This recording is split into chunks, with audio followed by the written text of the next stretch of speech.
आज हम अपनी जो लास्ट यूनिट है उसका जो लास्ट सब थीम है,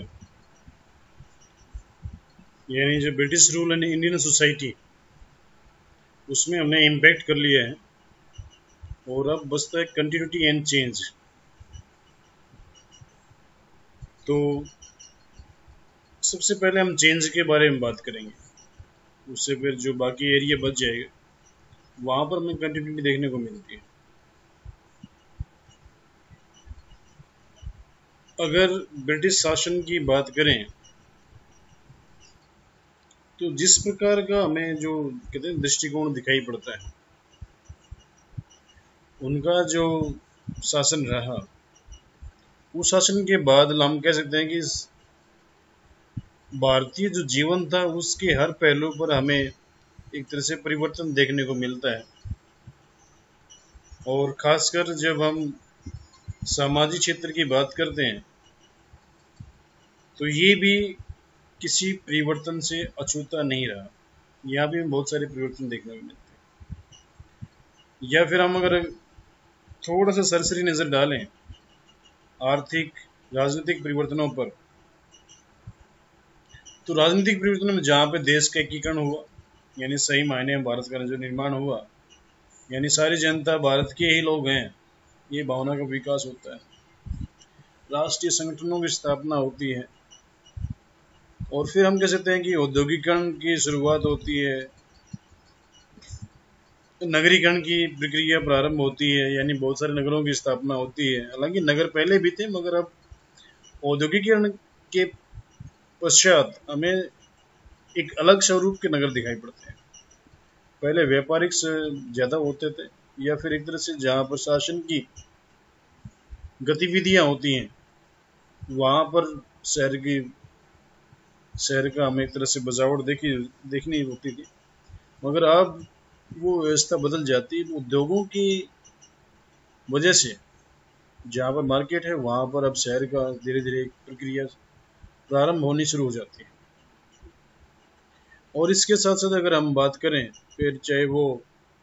कृषि में टेक्नोलॉजिकल जो चेंजेस आते हैं उससे भी फर्क पड़ता है, यानी एक तरह से अर्थव्यवस्था में फर्क पड़ता है। और फिर कहीं ना कहीं हम कह सकते हैं कि भाई एक जो वेलफेयर स्टेट की जो कॉन्सेप्ट है वो भी ब्रिटेन के समय में, यानी एक तरह से औपनिवेशिक काल में हमें वो दिखाई पड़ना शुरू हो जाता है। हालांकि ये लोग उतने वेलफेयर स्टेट की स्थापना की बात नहीं करते, मगर फिर भी जो सैद्धांतिक रूप से हमें जो दिखाई पड़ता है वहाँ पर जो बार बार ये कहते हैं कि हम भारत का शोषण करने नहीं बल्कि भारत का सुधार करने के लिए आए हैं। और 1918 में जब ट्रांसपोर्ट की जो घोषणा होती है उसमें भी यही बात कि हम भारत में धीरे धीरे एक उत्तरदायी शासन की स्थापना करने जा रहे हैं। तो वो कहीं ना कहीं ये दिखाता है कि एक तरह से वेलफेयर स्टेट की बात की जा रही है। सोशल लेजिस्लेशन बनते हैं बहुत सारे, जिसका हम आगे डिटेल में बात करेंगे। चाहे वो विशेष यानी जो सती प्रथा की बात थी, या फिर विधवा पुनर्विवाह की बात थी, या फिर एक तरह से हम कह सकते हैं कि भाई ठगी प्रथा, या फिर जो नरबली था उसके निषेध की बात थी। और फिर बहुत सारे एक्ट आए जहाँ पर हम ये कह सकते हैं कि भाई महिलाओं की या लड़कियों की शादी की उम्र बढ़ाते बढ़ाते वो, और लड़के लड़की की शादी उम्र को बढ़ाने का प्रयास किया जाता है। शारदा एक्ट था, और फिर ये जो कंसेंट बिल था। तो ये जो चीज़ चाह रही थी वहाँ पर हमें चीज़ देखने को मिलती है। ये जो बड़ा बदलाव हमें देखने को मिलता है विमेन एजुकेशन से मिलता है।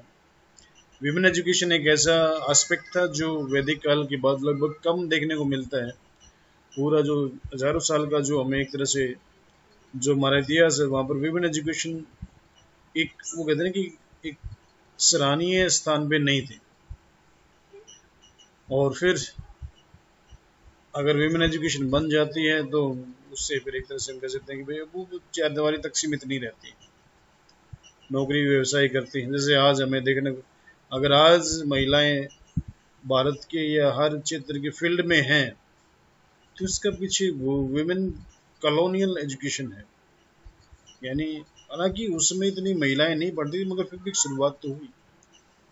तो जब तक कहते ना कि पहला कदम नहीं उठाएंगे तो दौड़ में फिर जीतने की जो संभावना है वो सारी खत्म हो जाएंगी। तो वो चीज़ें हमें देखने को मिलती हैं यहाँ पर। जनसंख्या में वृद्धि होती है बहुत सारी, ये इसीलिए होती है कि मतलब भाई बहुत सारी चीज़ें यानी शहरों की स्थापना है, या फिर एक तरह से हम कह सकते हैं कि जो मेडिकल फैसिलिटीज़ कहीं ना कहीं मिलनी शुरू हो गई थी, वो चीज़ें भी हालांकि उतनी अवस्था में नहीं थी, उतनी तो आज भी नहीं हो पाई हैं, आज भी बड़ी समस्याएं हो रही है मेडिकल की, मगर फिर भी हम कह सकते हैं कि मतलब भाई एक औद्योगिकरण से लेबर की डिमांड बढ़ती है, और फिर भारतीय जो समाज था उसमें अधिकतर अविकसित समाज था, तो वहाँ पर जनसंख्या बढ़ोतरी हो ही जाती है। तो बहुत सारी चीज़ें ऐसी थी जो हमें ये भी दिखाने के मिलता है कि जो सामाजिक परिवर्तन हो रहे थे उसमें हिंड्रेंस यानी एक तरह से बाधा दिखाने बाधा होती है, वो था धार्मिक। जैसे अगर कुछ की बात करें तो धार्मिक कट्टरता, व्यक्तियों की अज्ञानता या फिर अशिक्षा, परंपराओं या फिर अंधविश्वास के नाम पे किसी भी परिवर्तन को रोकना, आविष्कार या खोजों का एक तरह से हम कह सकते हैं कि भाई अभाव था भारत में उस समय पर, आर्थिक पिछड़ापन था, अवनति थी, सांस्कृतिक प्रतिमान थे, और स्त्रियों के जो अगर हम बात करें तो निम्न और हीन स्थिति उसमें थी, और पॉलिटिकल कंडीशन ऐसी थी जहां पर ये जो सामाजिक परिवर्तन हो रहे थे वो वहां पर बाधा थी एक तरह से। पॉलिटिकल कंडीशन की हम बात करेंगे तो उसमें यह था कि अभी तक भारत को भारत नहीं माना गया था, एक तरह से ये मानते थे कि भाई हाँ एक छोटे राज्य हैं और वो राज्य ही उनके लिए शासक या जनता के लिए अपना देश था, इसलिए हमें बहुत सारे आपस में युद्ध देखने को मिलते हैं। और फिर हम ये भी कह सकते हैं कि मतलब भाई इतने सारे हिंड्रेंस या बाधा होने के बावजूद भी भारतीय समाज में बहुत सारे परिवर्तन हमें देखने को मिलते हैं, और जिस प्रकार से भारतीय समाज बदला उसमें बहुत सारी चीज़ें ऐसी थी कि जिसके कारण हम कह सकते हैं कि भारत में औद्योगिकरण भी आया, नगरीकरण भी है, पश्चिमीकरण भी है, आधुनिकीकरण भी है, संस्कृतिकरण भी है, और बहुत सारे सामाजिक आंदोलन भी इसमें पर चलने की बात आती है, जिससे हम कह सकते हैं कि भाई सामाजिक जो दृष्टि में थे बहुत सारे परिवर्तन हमें देखने को मिलते हैं। तो उन्हीं के बारे में हम कुछ बात करेंगे अभी। एक तरह से हम कह सकते हैं कि सामाजिक संगठन बनने शुरू हुए भारत में अंग्रेजों के आगमन और उनकी शासन व्यवस्था के प्रारंभ होते ही हम कह सकते हैं कि भाई विभिन्न प्रकार के परिवर्तन देखने को मिलते हैं। जिससे सबसे बड़ा जो चेंज आता है वो आता है चेंज जाति व्यवस्था में परिवर्तन देखने को मिलता है।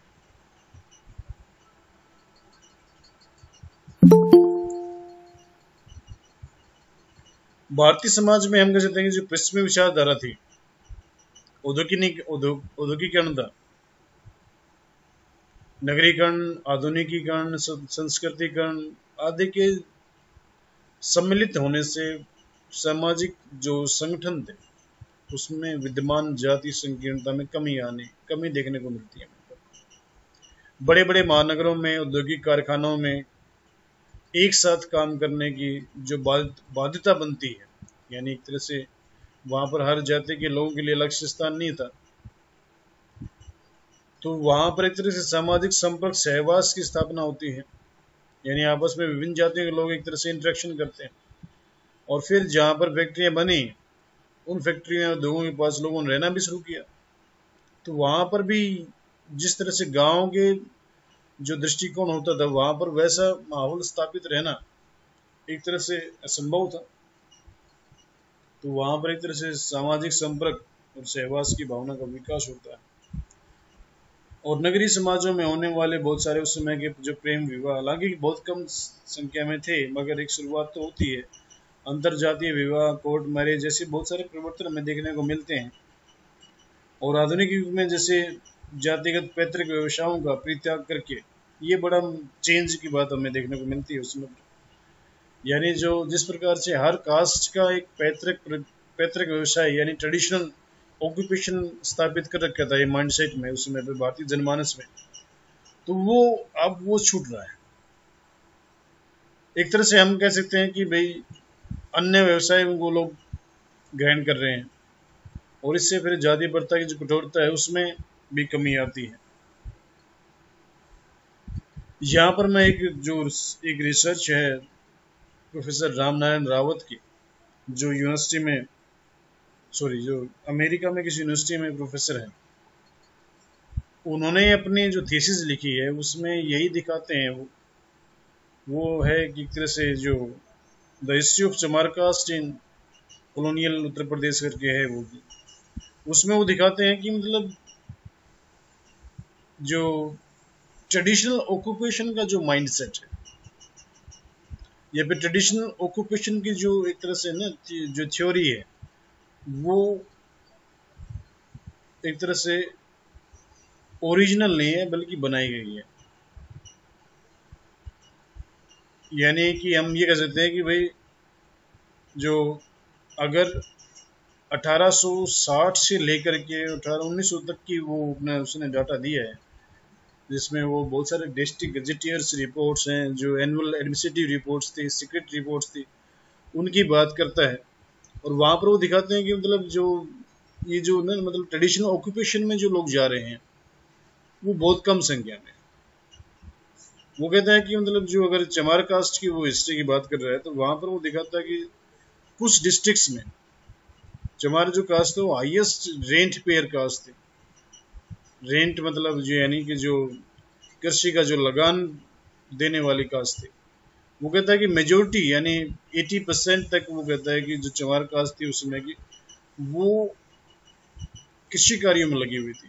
न कि चमड़ा बनाने के कार्यों में। और ये हमें मतलब एक तरह से दिखाई पड़ता है कि जब हम बात करते हैं, अगर आज भी जैसे अगर कुमार कास्ट की बात करें तो कितने लोग होंगे जो ये काम करते हैं। हर कास्ट में यही व्यवस्था है, मगर फिर भी उसको कहते हैं कि मतलब एक ट्रेडिशनल ऑक्यूपेशन की बात करते हैं तो भाई हाँ, मटके बनाने का काम है। और इसी तरह से हर कास्ट का एक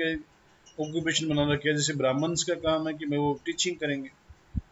या फिर इससे पहले जो अंग्रेजों की जो व्यवस्था बनती है वहां पर वो व्यवस्था दिखाई पड़ती है हमें। तो वो चीज़ यानी एक तरह से हम कह सकते हैं कि मतलब बहुत सारे जो ट्रेडिशनल ऑक्यूपेशन का नोशन था वो अब खत्म होता जा रहा है, या फिर एक तरह से लोग उसको छोड़ रहे हैं। और फिर एक तरह से अगर हम कह सकते हैं कि भाई जाति प्रथा के जो विभिन्न परिवर्तन होते हैं उससे समाज में जो ब्राह्मण और क्षत्रिय जो समुदाय था या फिर वर्ण थे उसके महत्व में और प्रभुत्व में गिरावट आती है। और इसके स्थान पर जो शेड्यूल कास्ट या फिर अछूत या पिछड़ी जातियां थी उनका महत्व बढ़ने लग जाता है। एक आपको ध्यान देना पड़ेगा कि जब हम बात करते हैं खासकर 1911 की बात करते हैं, या फिर 1901, या फिर 1921 का जो सेंसस रिपोर्ट हुई, और फिर खासकर जो 1931 का जो सबसे बड़ा सेंसस रिपोर्ट था उसकी बात करते हैं, तो वहां पर हमें ये देखने को मिलता है कि किस तरह से नंबर पॉलिटिक्स की बात चलती है। यानी जिसका ज्यादा नंबर होगा जनसंख्या के अकॉर्डिंग उसको ही ब्रिटिश सरकार से उतना ही लाभ मिल जाएंगे। और इसी तरीके से एक तरह से जैसे हम 1909 का एक्ट आया तो सेपरेट इलेक्टोरेट जो 1909 में मुस्लिम समुदाय को मिला, और फिर बाद में उसका जो एक तरह से एक्सपेंशन हम देखने को मिलता है 1919 के एक्ट में, जिसमें जो सिख थे, एंग्लो इंडियन थे, और फिर जो मद्रास के जो गैर ब्राह्मण लोग थे उनको भी एक तरह से हमें ये देखने को मिलता है कि वो लोग सेपरेट इलेक्टोरेट जैसी सुविधाएं उनको मिल रही हैं। तो कहीं ना कहीं उस समय पर, और खासकर जो 1920 से 30 का जो दशक है उस समय पर हम देखते हैं एक तरफ तो अम्बेडकर मतलब अपना मूवमेंट शुरू कर रहे हैं, दूसरा फिर हमने जब जब हमने पिछले डिप्रेस क्लासेस मूवमेंट की बात की थी वहां पर हमने देखा था कि किस प्रकार से एक वो कहते हैं ना कि मतलब मोस्टली स्टेट्स में चाहे वो पंजाब की बात है वहां पर अदर मूवमेंट आ रहा है, उत्तर प्रदेश की बात है तो वहां पे आदि हिंदू मूवमेंट है, फिर आदि आंध्रा है, आदि कन्नड़, आदि मलयालम, आदि इस तरह यानी आदि आंध्रा है। तो बहुत सारे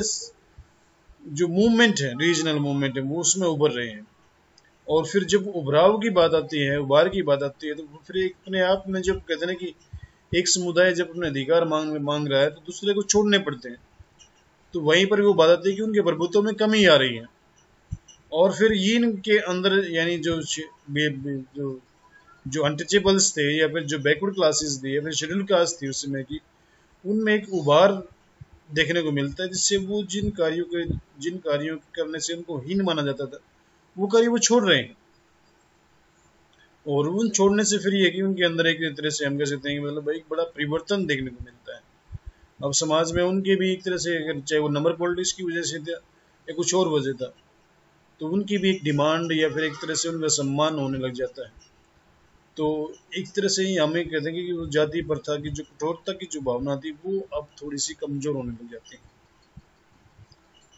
फिर हम एक बात कर सकते हैं कि जो ज्वाइंट्स फैमिली सिस्टम था वो ब्रेक हो रहा है इस समय पे। हालांकि इतना बड़ा प्रभाव हमें देखने को नहीं मिलता है, क्योंकि उस समय पर शहरीकरण की जो भावना थी या फिर शहरीकरण जो जनता थी वो उसकी संख्या बहुत कम थी। अधिकतर यानी मोर देन हम कह सकते हैं 70% जो लोग थे वो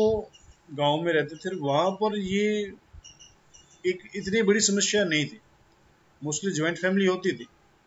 मगर एक औद्योगिकरण से बात करें हम, या फिर नगरीकरण की बात करें, या फिर पश्चिमीकरण की बात करें, या फिर भौतिकवादी दृष्टिकोण की बात करते हैं, तो वहां पर हमें ये देखने को मिलता है कि खासकर जो शहरों में या फिर ज्वाइंट फैमिली का सिस्टम कम होकर के वहां पर एकल फैमिली यानी यूनिट यूनिटरी फैमिली सिस्टम शुरू होता है। और एक तरह से हम कह सकते हैं कि भाई कहीं ना कहीं जो सामूहिकता की भावना थी उसके स्थान पर अब व्यक्तिवादिता और भौतिकता की भावना का विकास होना शुरू हो जाता है। यानी एक तरह से हम कह सकते हैं कि मतलब एक व्यवस्था शुरू हो जाती है। धार्मिक जीवन में परिवर्तन होते हैं बहुत सारे जैसे हम बात करते हैं एक तरह से कन्वर्जन की बात करते हैं। तो कन्वर्जन की जब हम बात करते हैं यानी धर्म परिवर्तन की बात करते हैं, तो हमें बहुत सारे ऐसे ऐसे वो देखने को मिलते हैं जहाँ पर हम कह सकते हैं कि भाई जो एक तरह से व्यवस्था थी, यानी चाहे वो रिलीजन, ये मोस्टली इस समय पर जो बदलाव हो रहे हैं वो बदलाव हो रहे हैं उसके अनुसार, यानी ईसाई धर्म में परिवर्तन अधिक हो रहा है। जब मुस्लिम काल की हम बात करते हैं तो बहुत सारे हमें मुस्लिम धर्म में परिवर्तन देखने को मिलते हैं। और एक तरह से मैं सकते हैं कि खासकर जो हिंदू सोसाइटी थी उसमें की उसमें से अधिकतर बदलाव एक तरह से हमें धर्म परिवर्तन देखने को मिलते हैं। और उससे फिर हम कह सकते हैं कि हिंदू धर्म थोड़ा प्रभावित तो हुआ। और फिर बाद में जिस तरह से आर्य समाज की स्थापना हुई, और आर्य समाज की स्थापना के पश्चात हम कह सकते हैं कि मतलब भाई ये जो परिवर्तन की जो दर थी उसमें एक बड़ी ठहराव की बात हमें देखने को मिलती है। और फिर एक तरह से ये भी सोचा गया कि जो धर्म परिवर्तन हो रहे हैं इनके पीछे उससे क्या उत्तरदायी कारण है। तो वहां पर जो हिंदू धर्म में बहुत सारे जो व्यापक बुराइयां थी, आडंबर थे, रूढ़ियां थी, उनका एक तरह से वो खोजा गया और उनको सुधारने का प्रयास किया गया। हालांकि इतना ज्यादा प्रयास तो हुआ मगर उसका सकारात्मक प्रयोग नहीं, सकारात्मक रिजल्ट देखने को नहीं मिलता है। जैसे अगर हम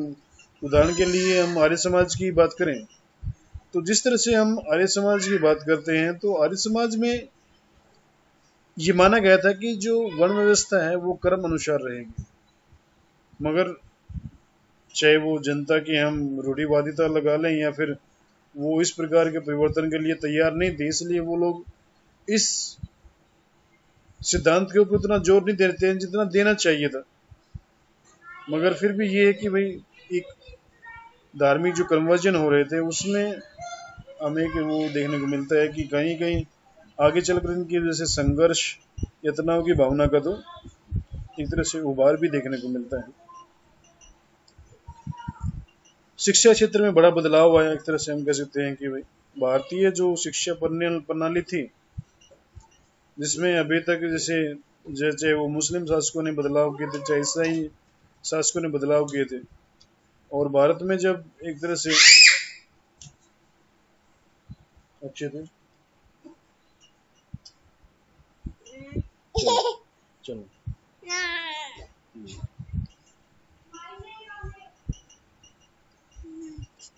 तो जब ईसाई शासक भारत में आए, खासकर अंग्रेज भारत में आए जिस तरह से, और फिर वो उन्होंने एक तरह से उर्दू, फारसी, अरबी और इन भाषाओं के स्थान पर अंग्रेजी भाषा पर अधिक ध्यान दिया। और फिर एक तरह से हम पहले की बात कर सकते हैं कि पहले केवल जो उच्च वर्ण की जो लोग थे या फिर उच्च जातियों के लोग थे उनको ही पढ़ने का अधिकार था, विमेन एजुकेशन की कंडीशन ही नहीं थी। तो ये जो सारी चीजें थी, इनसे फिर हम कह सकते हैं कि मतलब भाई अब वो चीज परिवर्तन होने लग जाती है, अब उसका एरिया बढ़ जाता है। अब उसमें जो महिलाएं थी उनको भी एजुकेशन मिल जाती है, जो डिप्रेस क्लासेस थे या फिर जो बैकवर्ड क्लासेस थे उनको भी हमें 1813 जो जट एक्ट था 1833 का, फिर चमन में वुड्स डिस्पैच आया, तो इन्होंने एक तरह से एक हम कह सकते हैं कि मतलब एक जो शिक्षा जो दायरा था वो उच्च वर्ग से निकाल करके समाज के बहुत सारे वर्गों को देने का प्रयास किया, और उसमें उनको सफलता भी मिली। और शिक्षा से ही हम कह सकते हैं कि तार्किकता की, यानी एक तरह से रेशनैलिटी की बात कर सकते हैं, हम व्यक्तिवादिता की बात कर सकते हैं, बौद्धिकता की बात कर सकते हैं। तो ये सारी चीजें हमें देखने को मिलते हैं, नए विचार आते हैं, नए आचार प्रतिमान स्थापित होते हैं। तो ये सारी जो था वो शिक्षा क्षेत्र में बदलाव का हमें एक तरह से नजर